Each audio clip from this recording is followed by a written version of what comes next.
Alrighty, so question 91. I guess this is really the biggest one. This is kind of the crux. This is kind of the whole point, major point for us with Aquinas. And so if we look at question 91, right, kinds of law, notice eternal, divine, natural, human. Again, if we go here to question 91, there they are. We're gonna omit 5 and 6 for our purposes. So is there an eternal, is there a natural, is there a human, is there a divine? Notice I changed the order slightly there. I stuck divine in between eternal and natural. And you'll see why in a minute. But so this may not shock you if you have paid attention to anything to do with our great chain of being. Remember the great chain of being? God was on top. And then you had all the angels and stuff. So this is the world of the heavenly, right? And this is the world of the created or the physical, right? And you have kind of man straddling this line here, all the way down to animals and plants and ultimately dirt, right? Remember that? So the great chain of being, remember everything is oriented toward God, right? So what he's arguing is, well, he's asking the question, rhetorically, is there an eternal law? Yes, of course there is. The eternal law is the way God, well, we'll see what he says, but essentially it's the way God thinks of the universe, right? So it's like the thoughts of God, really. Divine law is the way that God allows people, human beings, to see how they are supposed to act, basically. Natural law is how creation works. So this will be things like, laws of gravity, osmosis, laws of thermodynamics, the laws that govern how animals behave, that kind of stuff. And then human laws will be, specifically codes and stuff for human societies. So let's have a look at what he says. Is there an eternal law? Notice he's quoting Augustine here when he says, that which is the supreme reason cannot be understood to be otherwise than unchangeable and eternal. What does that mean? Well, the supreme reason is God's mind, right? And so God's mind, since God is eternal and unchanging, remember all that stuff back to Maimonides, remember that? So since God is eternal and unchanging, then his mind also is eternal and unchanging. Hence, God can't change his mind, right? And so the laws by which God conceives of the universe are themselves eternal and unchanging. I answer that. As stated above, a law is nothing else but a dictate of practical reason emanating from the ruler who governs a perfect community. God, obviously, is the ruler of the perfect community. Now it's evident, granted, that the world is ruled by divine providence, God. As was stated there, the whole community of the universe is governed by divine reason. Wherefore, the very idea of the government of things in God, the ruler of the universe, has the nature of law. And since the divine reason's conception of things is not subject to time, but is eternal, according to Proverbs, therefore, it is this kind of law must be called eternal. There you go. So yes, there is an eternal law. It's God's eternal law. Obviously, we're not going to be able to understand God's eternal law because we are not eternal, right? But there is such a thing. Now, is there in us a natural law? Natural law is something that Aquinas, I don't know if he actually was the first guy to ever talk about it, but this concept of natural law becomes a much bigger deal in the aftermath of Aquinas. And so what do we mean by natural law? Well, remember, natural, natura in Latin, means to be born, right? So if we're talking about natural law, what we mean are the laws that govern the created, physical, observable world, that sort of thing. And let's go to the I answer that. As stated above, Law, being a rule or measure, can be in a person in two ways, and one way is him who rules and measures, and another is that which is ruled and measured. Right? So law is one from the person who promulgates it, right? The ruler, and the ruled, right? So keep that distinction in mind. Since the thing is ruled and measured, insofar as it partakes of rule or measure. Okay. So that means we partake of the ruling. So it's sort of like, whatever, you're following, whatever laws of your community, you're in HOA and you got to put your garbage cans away within 24 hours of garbage day, whatever.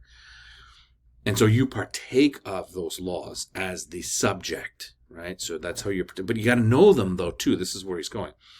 So you sort of participate in them, because to partake means that you're aware of what's going on. Okay. Wherefore, since all things subject to divine providence are ruled and measured by the eternal law, as was stated, it's evident that all things partake somewhat of the eternal law, insofar, namely, from its being imprinted on them. They derive their respected inclinations to the proper acts and ends. Okay. Two important things that he says. Inclinations and imprinted. So imprinting is, I think they still used it. Don't they use imprinting when, like, baby animals figure out how to, like, live? Whatever. Anyway, to imprint basically means this. The idea was the mind is almost like a piece of wax. And imagine, a signet ring. If you remember, maybe people used to have signet rings, if you recall. And a signet ring was used to, like, stamp into wax. So you could put your seal on a letter. And that's how you would, you've seen that in the movies, right? Where they'll drip some, wax on a paper they fold, and then you put a seal in it. That's imprinting. In other words, there's a thing which exists, and it pushes itself onto something that can take an impression. Make sense? Which means all living things, in a way, sort of take an impression of eternal law. And the inclination means this. To be inclined means that you have the disposition, the tendency, you just sort of do something for no apparent reason. That's an inclination. So you might be inclined to Coke versus Pepsi, right? I'm inclined to Coke, okay? It's not like there's some big rational reason, right? You could argue, or following the same kind of concept, as sunflowers sort of incline to the sun throughout the day. This is the sunflower turning with the sun.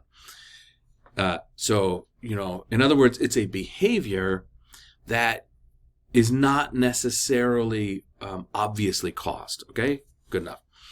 Now, among all others, the rational creature is subject to divine providence in the most excellent way, insofar as it partakes of a share of providence, by being provident both for itself and for others.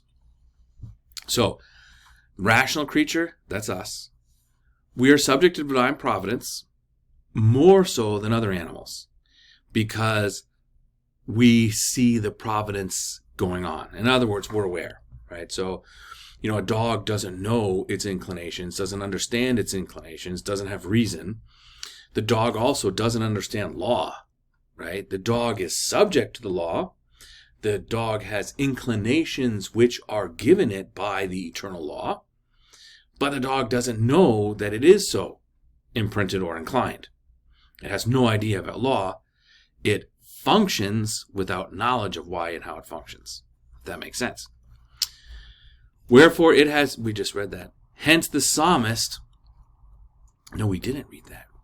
Wherefore it has a share of the eternal reason, whereby it has a natural inclination to its proper act or end, and this participation of the eternal law in a rational creature is called the natural law. Okay, here we go. So here's the eternal law, right?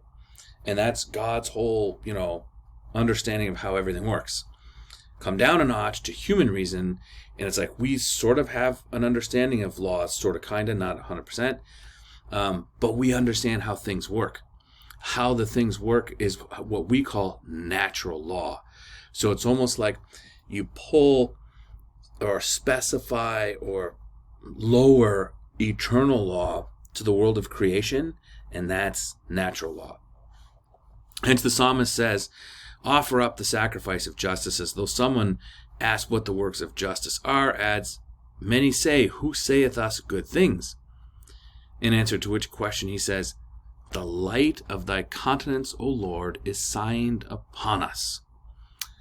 What they're trying to get at there is, how do you know what's just? How do we have a sense of justice? Because natural law is imprinted in us. We have a sense of how God operates, a sense of. We don't understand completely. Therefore, natural law inclines us to things like justice and goodness and that sort of thing. In other words, we just know. We just know.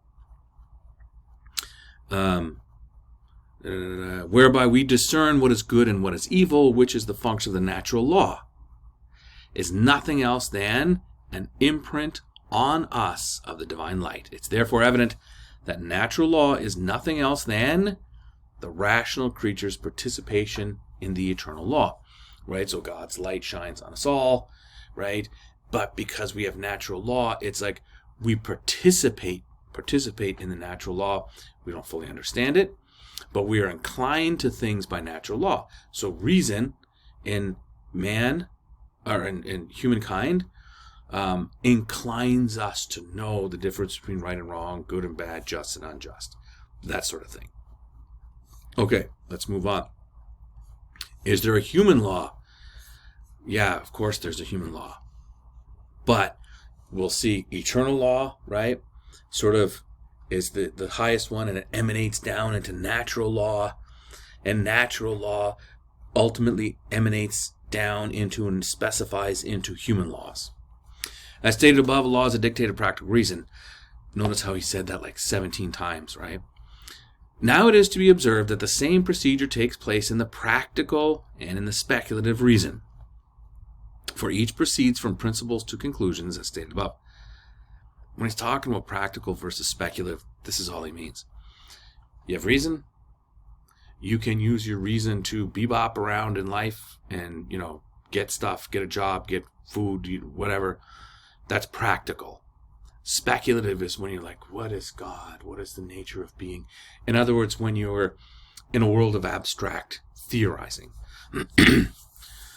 Accordingly, we conclude that just as in speculative reason, from naturally known indemonstrable principles, we draw the conclusions of various sciences, the knowledge of which is not imparted to us by nature, but acquired by the efforts of reason, so too it is from the precepts of natural law, as from general and indemonstrable principles, that the human reason needs to proceed to the more particular determination of certain matters.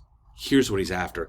And I know this sounds kind of confusing, but it's important because he's going to have to make a distinction in a little while when we get to human laws, or natural laws specifically. But check it out. When he says right here that reason starts from precepts of natural law as from general and indemonstrable principles. So what he's after when he says general and indemonstrable. Indemonstrable means that you can't prove it. It's like so true that it's true. It's the same kind of thing that Jefferson meant in the Declaration by self-evident principles, right? Remember, we hold these truths to be self-evident, that all men are created equal and are endowed by their Creator with certain unalienable rights. Among these are life, liberty, pursuit of happiness.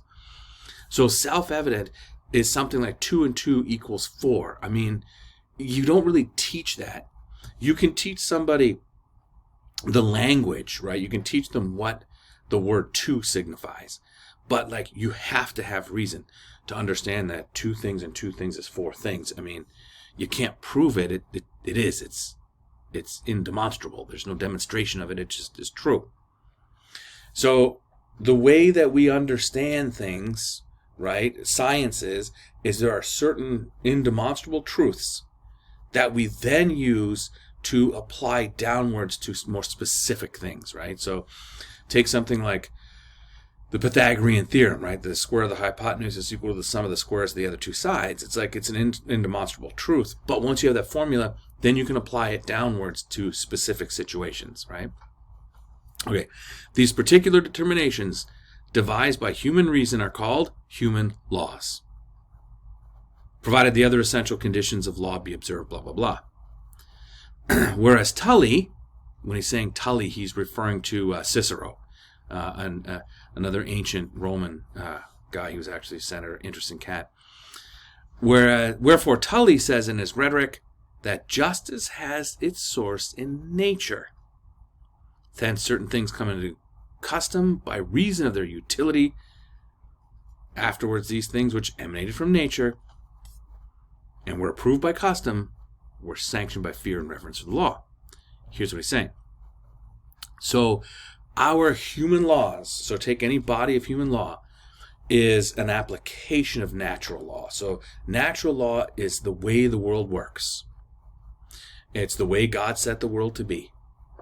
From that natural law, we then pick out human laws, and those human laws provide the customs that we derived from human nature that eventually become our, law codes and that sort of thing. So the point here that we're trying to make is you got eternal law. From eternal law comes natural law, and from natural law comes human law. The significance of this, what that means is justice and legal codes are not arbitrary and they are not absolutely relative. What it means is the only real laws there are have to come from natural law, which is exactly why guys like Jefferson put our rights in natural law, right? When he said, from nature and nature's God. In other words, a king doesn't give you your rights. No government gives you your rights. They're yours. All a nation can do is enshrine those rights, but they're yours and they can never be taken away.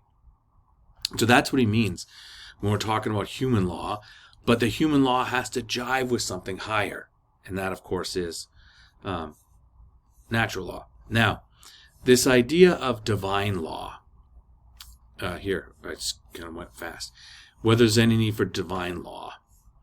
And the answer is yeah, but we don't have to go into all of the answers, the reasons, but check it out. Besides natural and human law, it is necessary for directing human conduct to a divine law.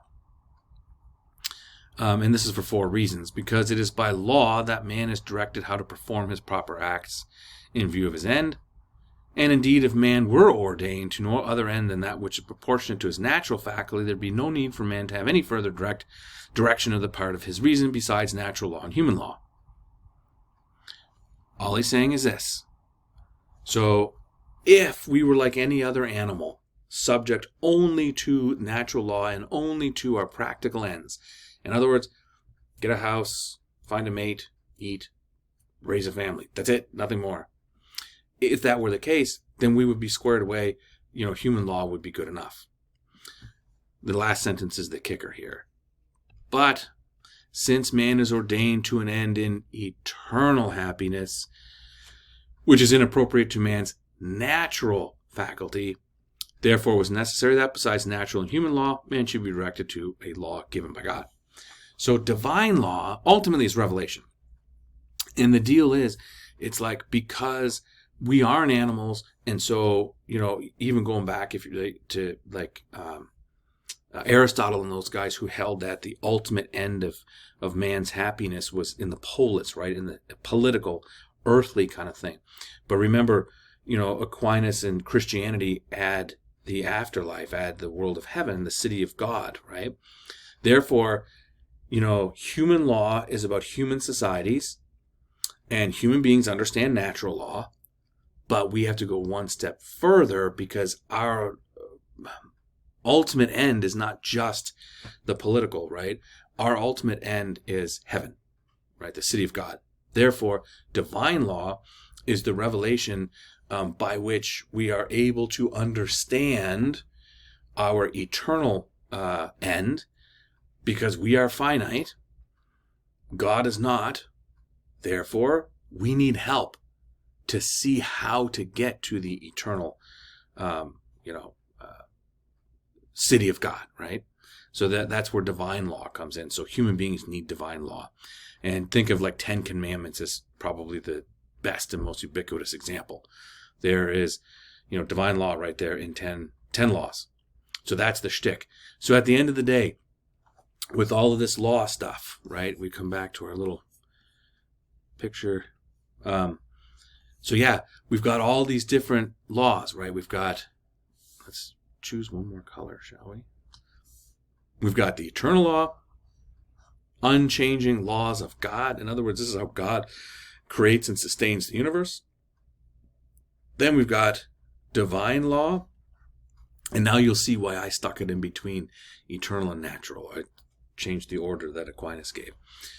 But divine law is like the law that allows the natural to understand how to get to the eternal, right?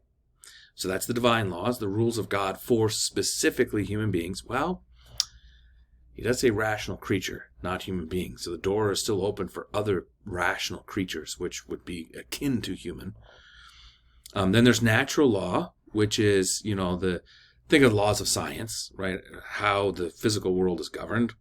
And then human laws, which are the codes that organize and, make the proper customs for any given human society to function well. And that is question 91, the kinds of law, which again, remember, all stems from great chain of being.